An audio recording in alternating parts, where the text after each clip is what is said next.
Okay, so let's put this geographical context into play. I'm going to ask my colleague Pia. There's a map on my screens. Let's put this up as we speak, because as a country we have to now process on two fronts. Number one, what is the action that we can take? Can we make this entire thing fit, please? I'll be grateful. Thank you.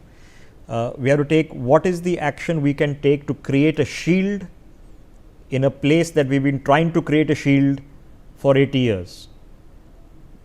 Geographically, logistically, topographically, not as easy as it seems like a line on the map, okay, for practical reasons. And the other is, how do we respond? So now this, ladies and gentlemen, is where things stand. You understand these regions: Kathua, Samba, Arespora, Akhnur, Rajouri, Poonch, Baramulla, Kupwara, and of course towards the central north is Kargil. These are the areas marked in the jagged line, which is the fenced section of the LOC. So this is where in most places there's no such thing as %, because there are rivulets and streams and canyons that you can put a fence everywhere. It's not possible, okay. But what is possible, this qualifies from Akhnur till Kupwara is the fenced section of the LOC.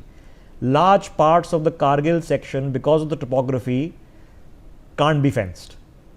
Okay, that's about 180 kilometers, roughly as the crow flies, can't be fenced. Okay, south of Akhnur, as you get into Samba, Kathua, Arespora, is the international border, where you have a more traditional demarcation, primarily because the IB has had less problems, but also that the topography is much easier in what are lower reaches of Kashmir.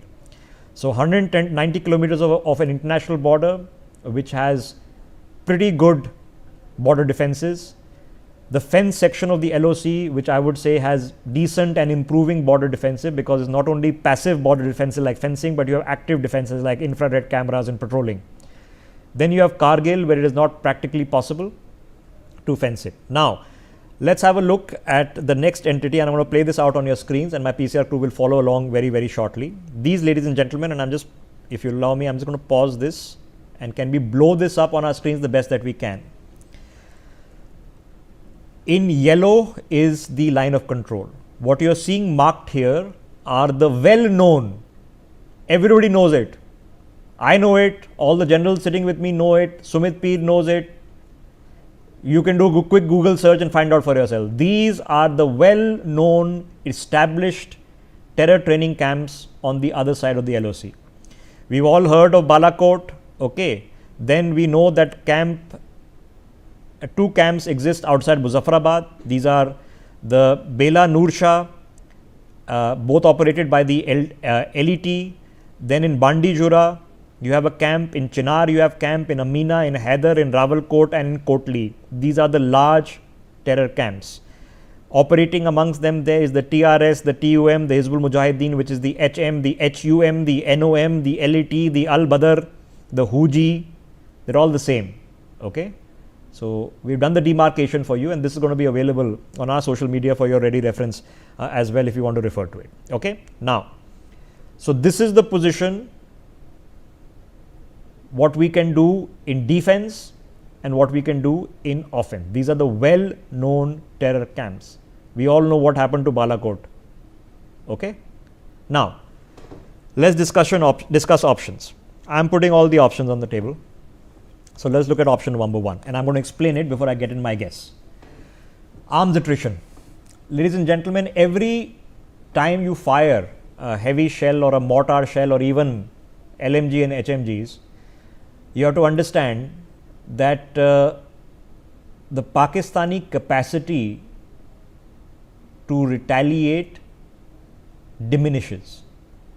They cannot afford the replacement of even their ammunition as things currently stand. So you can do arms attrition with them and make them pay a heavy price. You can pretty much bankrupt the arms division, procurement division of the Pakistani army. There's a risk to this because they will fire back, and we do have schools and villages literally being overlooked by these installation of the Pak Rangers in the Pakistani army. But all options are on the table. The second option on your screen. So do we open up fire on the LOC? The second option is an all-out offensive. We've done it before. We have certainly threatened it before, and not too long ago. I can think of a certain Air Force pilot who was shot down and returned within 48 hours. And I can reliably tell you, on the premise of Pakistan facing something they would have never perceived would have happened from a misadventure that they tried last time around. So you can do it. Lal Bahadur Shastri did it because the Pakistanis, when they started Operation Gibraltar, figured that only the LOC would be a point of hot engagement. No, we opened up all across the border. Then the second time when they tried in 71 or the war happened, it was the assumption that the war would only happen in the Eastern Theatre, that it would be only about East Pakistan. But no, we opened up the front in the West.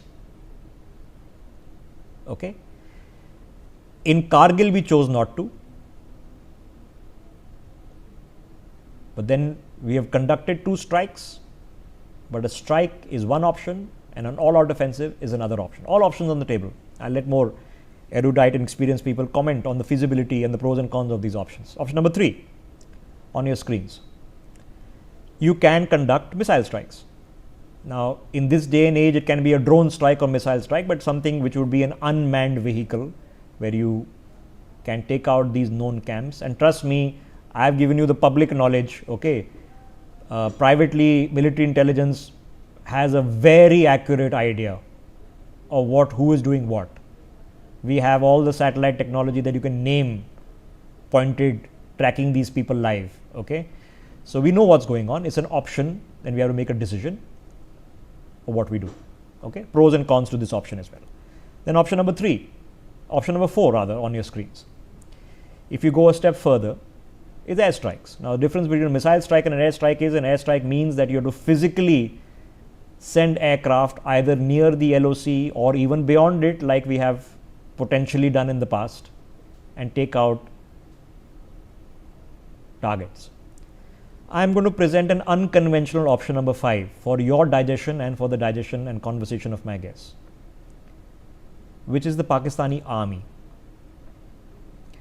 Now, all of us know that the Pakistani army not only runs the state of Pakistan, the security of Pakistan, but runs about 40 to 50% of Pakistan's private sector GDP under the Fauji Corporation. Now, you can potentially, this is not an overnight strategy, but you can potentially do to the Pakistani army what the Americans did to the Republican Guard of Iraq and the Revolutionary Guard of Iran. What does that mean? That means that these individuals, their generals, their chiefs, are unable to travel abroad. They are unable to hold foreign bank accounts. Their properties in Dubai and Macau and Hong Kong and London suddenly vanish. Their ability to do commercial transactions vanish. The ability of the Fauji Corporation to receive investments and do commercial transactions can get destroyed. Believe it or not, this would hurt the Pakistani army more than discharging a few rounds of MMG on the LOC.